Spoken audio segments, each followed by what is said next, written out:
보혜사 성령님이라는 제목으로 은혜의 말씀을 나누고자 합니다. 삼위일체 하나님 중에 제일 이해하지 못하고 무시당하는 분이 성령이십니다. 마치 공기 없이 우리가 살 수 없지만 눈에 안 보이니까 무관심하고 무시하는 것 같습니다. 우리가 숨을 안 쉬고 어떻게 살겠습니까? 그러나 공기는 눈에 안 보입니다. 공기 없이 살 수 없는 것 같이 성령이 없이는 영적으로 태어나지도 못하고 살지도 못합니다. 예수님께서도 사람이 성령과 물로 거듭나지 아니하면 하늘나라에 들어갈 수 없다고 말했었습니다. 우리가 작정하고 심호흡을 하면 폐 깊숙이 공기를 마실 수가 있습니다. 한번 심호흡을 해보십시다. 공기가 눈에 안 보이지만 우리 속에 들어왔다가 나갔습니다. 성령님도 한 가지입니다. 성령님도 공기입니다. 그런데 성령님은 심호흡을 해서 모시드리는 것이 아니라 우리가 말씀으로 모시드리는 것입니다. 성령님을 인정합니다. 환영합니다. 모시드립니다. 의지합니다. 들어오시옵소서. 그렇게 하면 성령님이 여러분 속에 들어오시게 되는 것입니다. 미국의 세계적인 부흥사였던 무디 목사님은 초등학교만 나와서 주일학교 교사로 열심히 봉사하다가 주의 부르심을 받아 위대한 부흥사가 되었습니다. 영국과 미국을 양손에 쥐고 흔드는 주의 종입니다. 하루는 하나님 말씀을 전가하고 나오자 한 여성도가 목사님이 하나님의 말씀을 열심히 전하는데 나는 1시간 내내 졸고 앉았다가 갑니다. 목사님 말씀은 잘하시는데 은혜가 없어요. 지금부터 목사님 은혜 있게 해달라고 기도하겠습니다.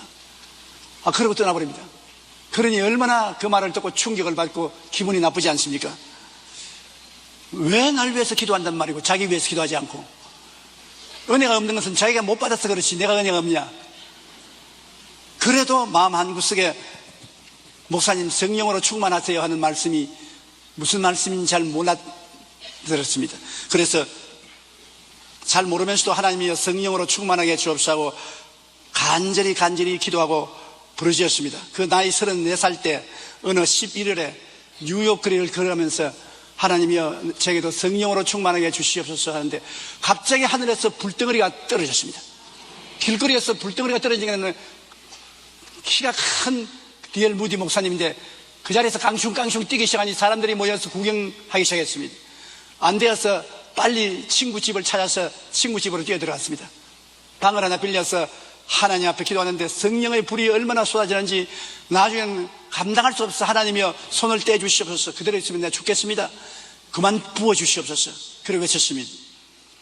그는 그때 하나님의 성령의 충만함을 받고 난 다음에 말씀으로 미국과 영국을 뒤흔드는 세계적인 부흥사가 되어 수천만 명을 주께로 이끌어들이는 위대한 종이 된 것입니다.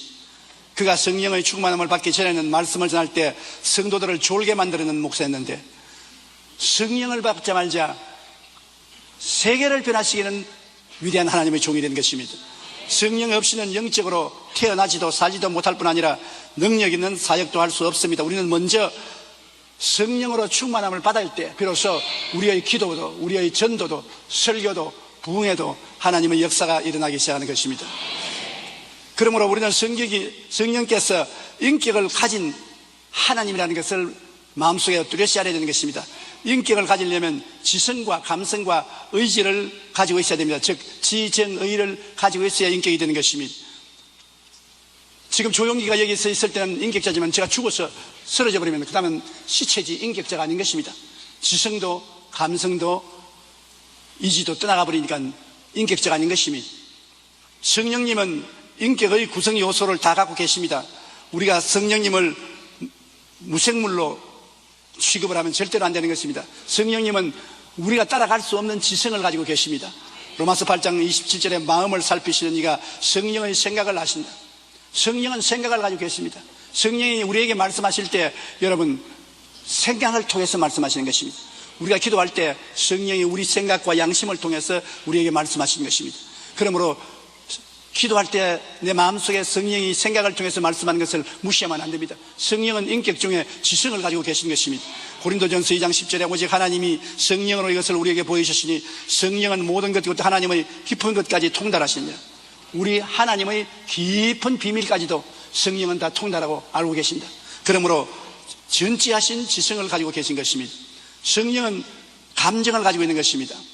로마서 5장 5절에 소망이 우리를 부끄럽게 하지 아니하면 우리에게 주신 성령으로 말미암아 하나님의 사랑이 우리 마음에 부은바됨이라. 마음에 사랑이 부은바되는 것도 성령이 마음에 넘치면 모든 미움을 극복하고 사랑이 넘쳐나게 되는 것입니다. 사람의 힘으로 사랑할 수 없는 것도 성령의 사랑이 마음속에 부어지면 사랑할 수 있는 것입니다. 사랑과 희락과 화평과 오래 참음과 자비와 양성과 충성과 온유와 절제 같은 열매도 성령이 와서 맺어주는 것입니다. 로마서 8장 26절에 성령이 말할 수 없는 탄식으로 우리를 위하여 친히 간구하시느니라. 성령이 가슴을 치면서 우리 위해서 기도하신다. 우리가 마땅히 기도할 것을 알지 못하고 다른 데서 방황을 합니다. 성령이 이것 위해서 기도하는데 이것이 뭔지 모르고 저것을 위해서 기도하는 것입니다.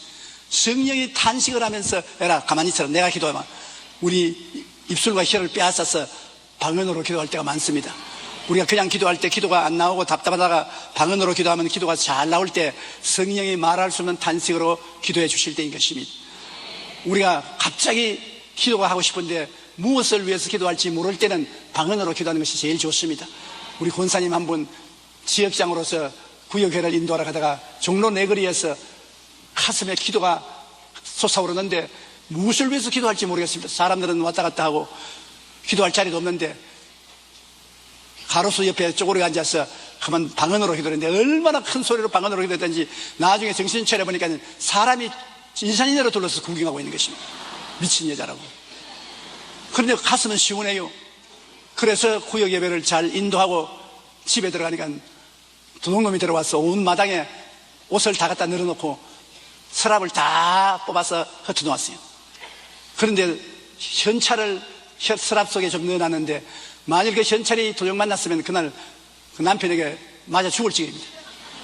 그 남편이 경찰관입니다.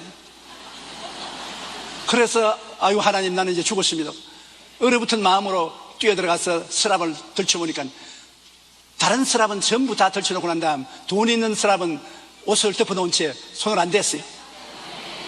하나님이 도둑놈 눈을 막아버렸습니다. 야 이건 보지 마라. 이건 볼 것 아니다. 그래서 살아났습니다. 만일 기도 안 했더라면 도둑놈이 그 돈 가져갔었으면 살아남겠습니까? 남편에게 얼마나 호박을 당했었겠습니까?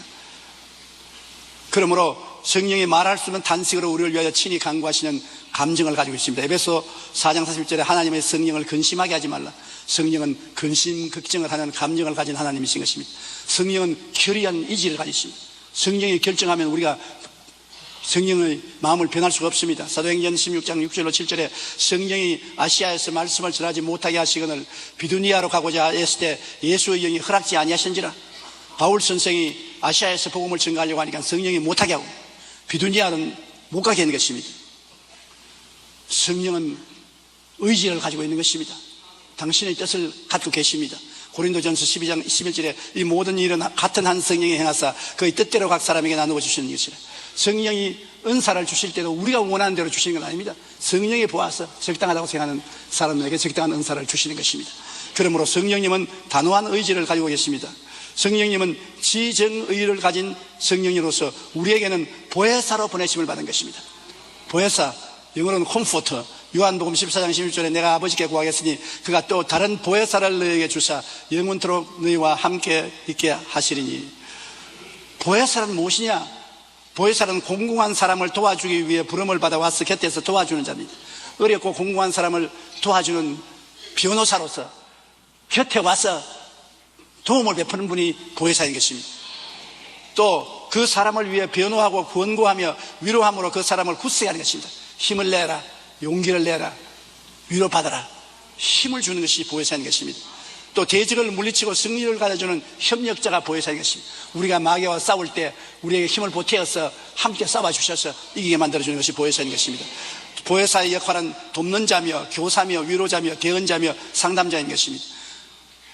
인격을 가진 성령께서 놀러와서 계신 것이 아닙니다. 여러분과 나에게 보혜사로 와 계신 것입니다. 그렇기 때문에 그는 보혜사 성령인 것입니다.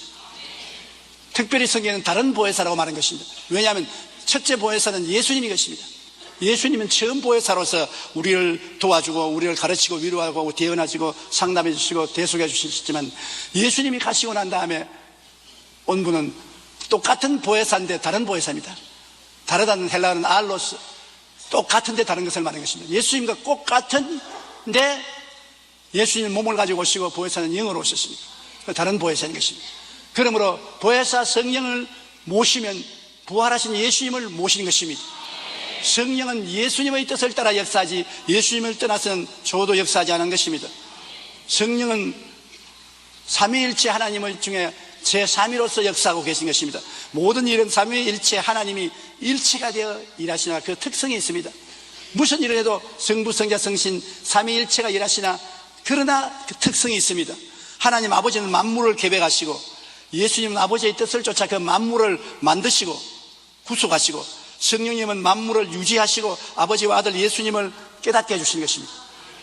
똑같은 삼위일체 하나님이지만 맡은 직분은 다르면서 또 함께 계시고, 함께 계시면서 다릅니다. 아버지 안에 예수님과 성령님이 계시고, 예수님 안에 아버지와 성령님이 계시고, 성령님 안에 아버지와 예수님이 계십니다. 그러므로 구약시대에는 아버지 하나님 시대로서 예수님과 성령님은 아버지 안에 있었습니다. 신약 초기 예수님 시대에는 아버지와 성령님은 예수님 안에 계셨습니다. 지금은 성령 시대니까 아버지와 예수님이 성령 안에 계신 것입니다. 그러므로 삼위일체 하나님은 절대로 서로 분리할 수가 없는 것입니다. 성령님은 우리와 늘 함께 계시는 사역을 합니다. 요한복음 14장 16절로 17절에 내가 아버지께 구하겠으니 그가 또 다른 보혜사를 너희에게 주사 영원토록 너희와 함께 있게 하시리니, 이 말에 주의하십시오. 한 달 동안 함께 같이 있으리니, 1년 동안 너희와 함께 있게 하시리니, 그렇게 말씀하지 않았습니다. 영원토록 시도 끝도 없이 너와 같이 하겠다. 그는 진리의 영이라 세상은 능히 그를 받지 못하더니 이는 그를 보지도 못하고 알지도 못함이라. 그러나 너는 그는 아나니 그는 너희와 함께 거하시며 또 너희 속에 계시겠습니다. 여러분과 함께 하나님 성령이 계시고 여러분 속에 지금 들어와 계신 것입니다. 그러므로 우리는 그 성령을 통해서 주님을 믿고 의지하는 것입니다. 왜냐하면 성령이 우리 마음 문을 열어서 진리를 깨닫게 하는 것입니다. 안 믿는 사람에게 성령 펼쳐나보세요. 전혀 모릅니다. 제가 불광동에 있을 때 대학교 교수님 한 분이 부인은 열심히 예수를 잘 믿는데 본인은 안 믿어요. 안 믿는 게 아니라 성경을 보면 글자가 하나도 안 보여요. 그래서 부인이 나를 집으로 직접 오락해서 따라가니까 한번 실제로 보라고. 자기 남편이 신문을 읽으라니까 줄줄 잘 읽어요. 성경을 펼쳐주니까 한마디도 못 읽어요. 왜 그러니까 안 보인다는 겁니다. 마귀가 얼렁거려서 눈에 안 보여요. 그 다음 회개하고 예수 믿고 난 다음에는 신문은 잘 못 읽어도 성경은 그렇게 잘 읽더라고요. 요한복음 14장 25절로 26절에 내가 아직 너희에게 있어서 이 말을 너희에게 하였거니와 보혜사 곧 아버지께서 내 이름으로 보내실 성령 그가 너희에게 모든 것을 가르치고 내가 너희에게 말한 모든 것을 생각나게 하시리라. 성령이 계셔야 우리에게 깨닫게 해주시는 것입니다. 우리 성경만 깨닫게 해주는 것이 아니라 모든 세상 진리도 다 깨닫게 해주시는 것입니다. 성령은 가르쳐주는 영이 되시는 것입니다. 그리고 기억나게 해주셔요. 여러분 나이 먹으면 제일 걱정되는 것이 치매에 걸릴까 싶어 제일 걱정이 됩니다. 나이 먹으면 자꾸 잊어버려요. 제일 잘 잊어버리는 게 이름입니다. 금시 들었는데 금시 잊어버리는 것입니다. 야 이거 나이라다 치매에 걸리지 않겠냐 걱정하는 것입니다. 그러나 성령이 계시면 치매에 안 걸립니다. 성령이 여러분을 붙들어서 기억나게 해주시기 때문에 여러분 뇌세포에 의지하지 아니하고 성령의 기억나게 하시는 능력에 의지하기 때문에 기적이 함께 하시는 것입니다. 그리고 성령이 여러분과 같이 계시면 여러분 세상이 우리 속에 들어오는 것을 허락하지 않습니다. 세상 마귀를 꾸짖습니다. 요한복음 16장 7절로 8절에 그러나 내가 너희에게 실상을 말하니 내가 떠나가는 것이 너희에게 유익이라. 내가 떠나가지 아니하면 보혜사가 너희에게로 오지 않을 것이요 내가 가면 그를 너희에게로 보내리니 그가 와서 죄에 대하여 의에 대하여 심판에 대하여 세상을 책망하시리라. 성령이 오시면 우주적으로 오시는 것입니다. 죄에 대하여 예수 안 믿는 것이 죄입니다. 이 세상에 다른 모든 죄도 다 많지만은 예수를 믿으면 그 피로서 다 씻음을 받고 청산을 받습니다. 우리가 지옥 가는 것은 우리 죄로 말미암아 가는 것이 아니라 안 믿어서 지옥 가는 것입니다. 예수님이 죄를 다 갚아 놓았는데 안 믿기 때문에 불신앙으로 지옥 갑니다. 그러므로 죄에 대하여라면 제가 믿지 아니하며 의에 대하면 내가 다시 나를 보지 못할 테요. 내가 아버지께로 가므로. 왜냐하면 우리는 부처님의 무덤도 가볼 수 있습니다. 공자와 맹자의 무덤에도 가볼 수 있습니다. 마호메트 무덤에도 가볼 수 있습니다. 예수님의 무덤에는 가봤자 소용이 없습니다. 안 계십니다. 부활해서 승천해버렸습니다. 무덤이란 뭐냐? 죄의 감옥입니다. 죄를 지은 사람들은 죽어서 무덤에 들어갑니다. 그 죄를 못 가본 이상은 감옥살이 하는 것이 있습니다.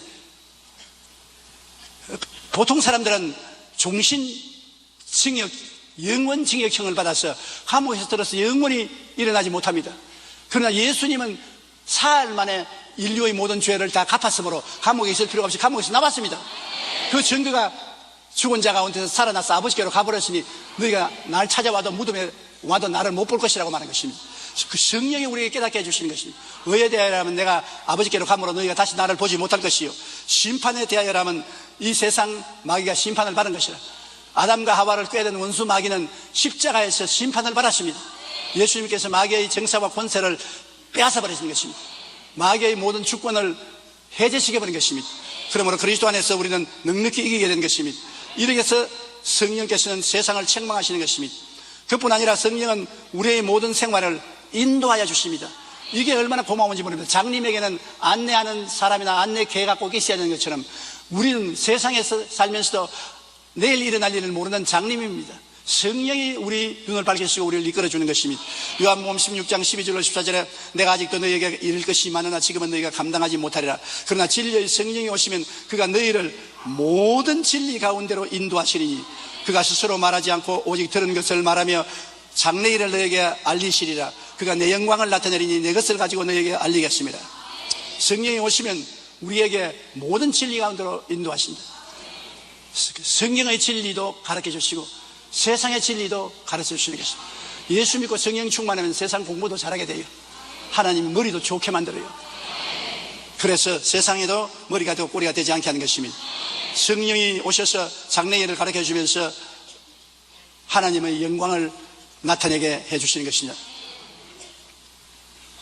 미국 선교를 시작하면서 저는 미국에 많은 교회를 세웠다고 생각했습니다. 그런데 한국의 주의 종을 다 데리고 오려니까 그때는 굉장히 어려웠습니다. 그래서 미국에서 신학교를 세워서 학생들을 양성하면 좋겠다는 마음에 생각이 기도할 때마다 떠올라요.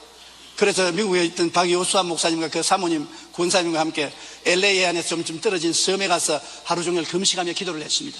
성령이여, 내 마음속에 일어난 이 생각이 하나님의 생각입니까? 내 생각입니까? 나는 돈이 없으니까 여기에서 학교를 시작할 수도 없는데 마음속에 자꾸 신학교를 시작해서 신학생을 양성하라는 생각이 떠오르니 이게 진짜입니까? 가짜입니까? 하루 종일 기도했는데 생각은 안 바뀌어지고 배만 고팠습니다. 도저히 배가 고파서 오후가 되니까 견딜 수가 없어요. 그래서 섬 밖으로 나와서 그날 저녁에 교회에 가서 설교를 하는데 내가 그 간증을 했습니다. 돈은 한 푼도 없는데 하나님 성령께서 학교를 세우라고 하니까 기가 막힐 노릇, 땅팔 노릇이다. 그 설교를 하고 나오니까 한 젊은 사업가가 오더니만 자기가 안 쓰고 비워놓은 집이 한 채 있는데 학교 세울 때까지 내 집을 썼어요 그러더니 그 진짜니까 진짜라고. 조그마한 한 칸 집 아니니까 큰 집입니다 그래요. 가보니까 큰 집이에요. 방이 여러 개 있는 큰 집이에요. 그랬어요. 웬 떡이냐 그냥 받아서 거기에서 신학교를 시작한 것이 베데스다 대학의 시작인 것입니다. 하나님께서는 우리의 생각을 초월해서 성령의 생각을 우리 마음속에 넣어주는 것입니다. 여러분, 우리가 기도할 때 생각지 않게 마음에 뜨거운 소원이 일어나고 생각이 자꾸 거리를 통해 나오며 양심의 끓김 없이 생각이 나오면 성령이 여러분에게 말씀하는 것입니다. 그가 우리 마음에 소원과 생각을 주시는 것입니다. 하나님이 어떻게 인도하시냐? 대개 마음에 뜨거운 소원과 생각을 통해서 이끌어 주시는 것입니다. 뜨거운 소원과 생각이 내 양심을 통해 흘러나올 때 부끄러움이 없으면 하나님께서 말씀한다고 우리가 작정할 수가 있는 것입니다. 뭐 특별히 환상을 보고 계시를 볼 수 있으면 참 좋겠지요. 또 귀에 음성이 들려오면 더 좋겠고, 그러나 우리같이 평범한 사람에게는 그렇게 고급적인 것은 오지 않고 그래서 생각이 자꾸 계속해서 머리에 남고 마음의 소원이 줄기차게 일어나면 하나님께서 말씀한 줄 알고 성경을 자세히 살펴보아야 하는 것입니다. 그 다음에 우리와 같이 계신 성령께서는 우리를 성결케 해주시는 것입니다. 우리는 다 아담과 하와의 후손으로 부패한 자식들인 것입니다. 태어날 때부터 우리는 부패한 심신을 가지고 태어난 것입니다. 우리에게 거룩함과 의로움이 없습니다. 그러나 회개하고 예수를 믿으면 성령이 거룩하신 분으로서 우리에게 들어오시는 것입니다. 로마서 8장 1절로 2절에 그러므로 이제 그리스도 예수 안에 있는 자에게는 결코 정죄함이 없나니 이는 그리스도 예수 안에 있는 생명의 성령의 법이 죄와 사망의 법에서 너를 해방하였습니다. 생명의 성령의 법이 들어와서 우리 속에 있는 죄와 사망의 법에서 우리를 해방시켜 주는 것입니다. 그러면 우리는 성령의 도우심이 있어야 우리도 거룩하고 깨끗하게 생각하고 말하고 행동할 수 있지, 성령의 도우심이 없이 우리 힘으로는 그렇게 할 수가 없습니다. 그런 능력이 없이 우리는 부패한 인간이기 때문인 것입니다. 그렇기 때문에 항상 성령님의 의지하고 성령 충만하기를 간절히 바라야 되는 것입니다. 성령께서는 또한 우리의 연약함을 도와주시는 것입니다. 우리는 기도할 때도 굉장히 능숙하게 기도하지 못합니다. 전도도 잘 못해요. 말씀 전개는 더 힘듭니다. 많은 사람이 저에게 늘 묻습니다. 한 편의 설교를 준비하는데 얼마나 시간이 걸리냐. 그래서 내가 한평생 걸립니다.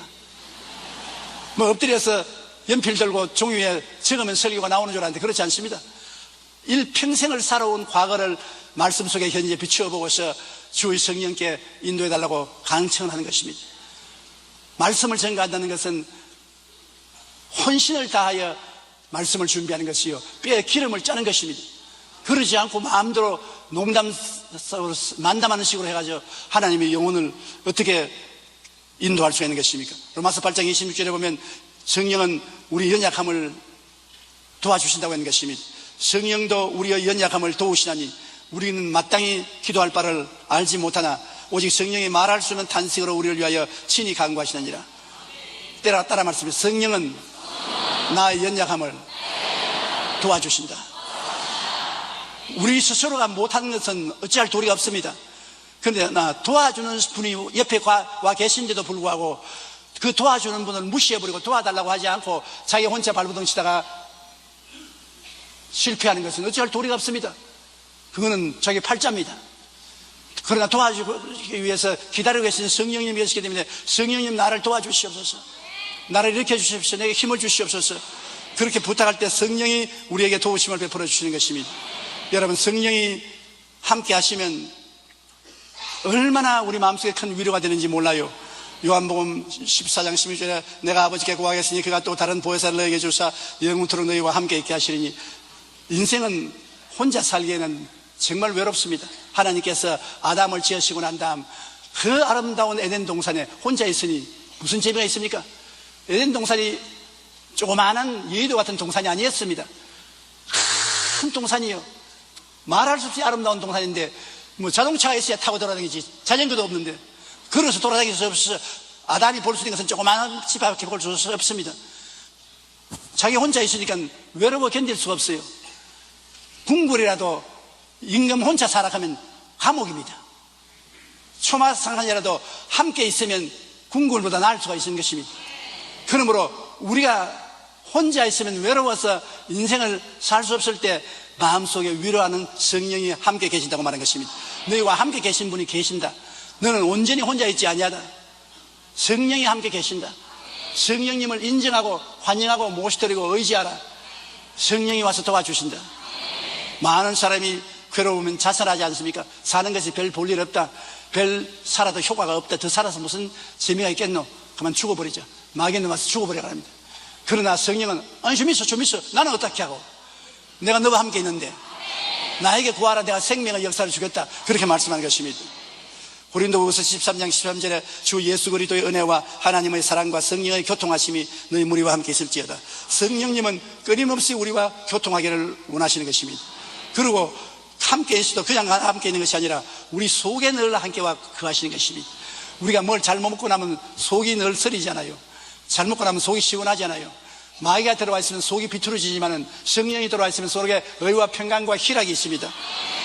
요한복음 14장 12절에 그는 진리의 영이라 세상은 능히 그를 받지도 못하느니 이는 그를 보지도 못하고 알지도 못함이라. 그러나 너희는 그를 아나니 그는 너희와 함께 계시며 너희 속에 계시겠습니다. 지금 너희 여러분 속에 성령이 계십니다. 한번 따라 말씀해주세요. 지금 내 속에 성령이 계십니다.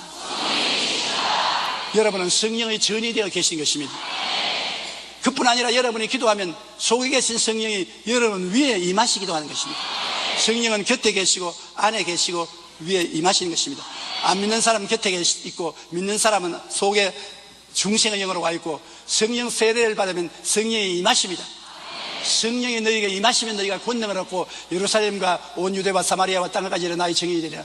성령이 임하시는 체험을 하는 것은 성령 충만을 체험하게 되고 그 결과로 방언을 말하게 되는 것입니다. 여러분, 방언을 안 하고 천당 갈 수 있느냐 묻는 사람이 있는데 물론 천당 가지요. 천국은 예수를 구주로 믿으면 성령이 우리 속에 들어와서 거듭나게 하시고 생수의 근원이 되어서 천국 갑니다. 그러나 권세와 능력을 받으려면 성령 세례 받아야 되는 것입니다. 성령이 우리에게 임하시면 우리에게 권세와 능력을 주십니다. 성령이 임하신 증거로서 우리가 방언을 말하기 시작하는 것입니다. 사도행전 1장 8절에 오직 성령이 너희에게 임하시면 너희가 권능을 받고 예루살렘과 온 유대와 사마리아와 땅끝까지 이르러 내 증인이 되리라 하시니라. 저는 정말 성령 충만을 받는 체험을 갖지 못해서 애를 많이 썼습니다. 신학교 다닐 때 친구들은 다 성령 받고 방언을 말하는데 나는 방언을 흉내 내봐도 따라하지도 못하겠어요. 그러니까 친구들은 영어를 못하니까 친구들 오면 방언 한 채 한다고 영어를 빨리 말했습니다. 그러니까 이제 너 방언만 하구나. 그러나 친구들을 속인 만큼 마음의 양심이 갇히게 돼서 진짜 기도가 안 나와요. 거짓말을 했기 때문에. 그래서 회개하기 바쁩니다. 그래서 안 되겠어요. 기어코 성령을 바꿔야 말겠다고 친구들하고 삼각산에 올라가서 제일 꼭대기에 올라갔습니다. 그리고 밤이 되니까 못 내려오겠어요. 캄캄해서. 그런데 옛말에 삼각산에 호랑이가 나온다는 이야기 들었습니다. 그러니 겁이 나서 또 눈을 감고 기도도 못하겠어요. 돌멩이를 잔뜩 갖다 모아놓고 돌을 손에 들고서 양사방을 살피면서 성령 태워주시옵소니까 마음에 집중을 할 수 있어야지. 목적은 성령 받는데 집중적으로 기도해야 되는데 집중할 수가 없어요. 그래 나중에 밤중이 넘어서는 안 되겠다. 막 죽더라도 성령 받고 죽어야 되겠다. 돌도 다 놔놓고 나무를 끌어안고 전력을 기울여서 성령 충만이 달라고 기도하니까 나도 모르는 사이에 내가 방언으로 기도하고 있더라고요. 그때 성령으로 충만을 받은 체험을 한 것입니다. 그러고 난 다음부터는 늘 성령이 내 위에 임하여 계신 것을 생각하고 마음의 기쁨이 늘 있었습니다. 빌리 그라함 목사님은 그의 책에서 그리스도를 영접하는 어린 소년과 그의 아버지에 대한 이야기를 하고 있습니다. 어린 아들이 예수님을 믿고 아빠에게 물었습니다. 아빠, 어떻게 제가 한 번도 못 본 성령님을 믿으라고 합니까? 그러자 전기공이 된 아버지는 내가 그 방법을 가르쳐주마 하고 아들을 데리고 발전소로 갔습니다. 그곳에서 전기가 나오는 동력기를 보여주며 이렇게 말했습니다. 여기 우리에게 빛을 주고 우리의 집을 따뜻하게 해주는 힘이 나오는 곳이 바로 이 기계란다. 우리는 전기를 직접 볼 수 없지만 그 힘이 기계 속에서 나온단다. 그러자 발전소의 동력기를 신기하게 바라보는 아들이 전기가 있다는 것을 이제야 믿을 수 있어요. 그 와시 말했습니다. 아버지는 물론 믿을 수 있지. 내가 전기가 있다는 것을 믿는 것은 전기를 보았기 때문에 그런 것이 아니라 전기의 힘으로 무엇을 할 수 있는지를 보았기 때문에 전기가 있는 것을 알지 않느냐. 그와 마찬가지로 사람들이 성령으로 충만할 때 자신들 삶 속에 성령이 어떻게 역사하는 것을 체험하기 때문에 성령이 와 계신 것을 알 수 있다는 것입니다. 성령이 우리 성도 속에 거하시면 우리에게 기쁨과 평안과 즐거움이 초자연적으로 임하게 되는 것입니다. 마귀가 오면 우리 마음에 비정상적으로 불안, 고통, 좌절, 분노 등이 생기지만 성령이 오시면 우리 마음에 기쁨, 평안, 믿음, 소망, 사랑 등이 생겨나는 것입니다. 마귀와 성령의 다른 점은 마귀가 오면 마음에 비정상적으로 불안, 공포, 좌절, 분노 등 부정적인 생각이 생깁니다. 마음에 평안이 없어지는 것입니다. 심한 스트레스로 혈압이 오르고 심장이 뛰고 정신적, 육체적 고통이 다가옵니다. 야고보서 3장 14절로 16절에 너희 마음속에 독한 시기와 다툼이 있으면 자랑하지 말라. 이러한 지혜는 위로부터 내려오는 것이 아니요 땅 위의 것이요 정령의 것이요 귀신의 것이니 시기와 다툼이 있는 곳에는 혼란과 모든 악한 일이 있음이라. 그러면 귀신, 마귀가 우리에게 와서 이와 같은 것을 가져오는 것입니다. 그러나 성령이 오시면 반대 현상이 일어나는 것입니다. 초자연적인 기쁨과 평안과 믿음, 소망, 사랑이 생겨나는 것입니다. 로마서 15장 13절에 소망의 하나님이 모든 기쁨과 평강을 믿음 안에서 너희에게 충만하게 하사 성령의 능력으로 소망이 넘치게 하시기를 원하노라. 요한복음 14장 27절에 평안을 너희에게 깨시더니 곧 나의 평안을 너희에게 주노라. 내가 너희에게 주는 것은 세상에 주는 것과 같지 아니하니라. 너희는 마음에 근심하지도 말고 두려워하지도 말라. 마귀는 치욕의 고통을 가져오고 성령님은 천국의 기쁨을 우리에게 가져온다는 것입니다. 베드로전서 5장 8절로 9절에 근신하라 깨어라 너희 대적의 마귀가 우는 사자시 두루다니며 삼킬 자를 쳐나니 너희는 믿음을 굳게 하여 그를 대적하라고 말했습니다. 로마서 8장 14절에는 무릇 하나님의 영으로 인도함을 받는 사람은 곧 하나님의 아들이라고 말하는 것입니다. 여러분이 예수를 믿고 하나님의 아들이 되었으면 여러분은 하나님의 사람인 것입니다. 하나님의 사람은 성령으로 인도함을 받을 자격이 있고 마땅히 인도를 받습니다. 성령님은 우리와 같이 계셔서 우리 생각을 통해서 생각하시기 때문에 내 생각을 하는 줄로 오해할 때가 많습니다.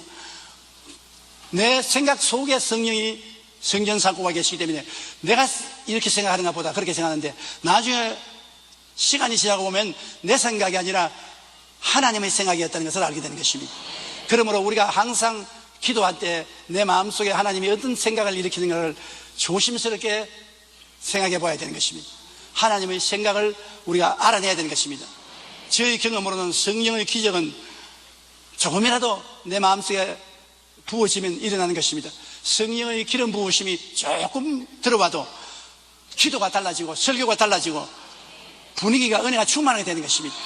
정말로 성령께서와 계신지 안 계신지 주의 사역을 해보는 사람은 뼈저리게 느끼는 것입니다. 아무리 고함을 치고 모로 뛰고 치로 뛰어도 성령이 역사하지 않으면 시끄럽고 귀찮습니다. 그래 요란스러워도 성도들은 잠을 잡니다.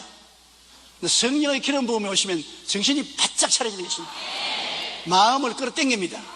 그리고 설교를 하는 사람도 깜짝 놀랄 만큼 설교가 잘 나오고 진리가 마음에 떠오르고 하나님의 능력이 나타나게 되는 것입니다.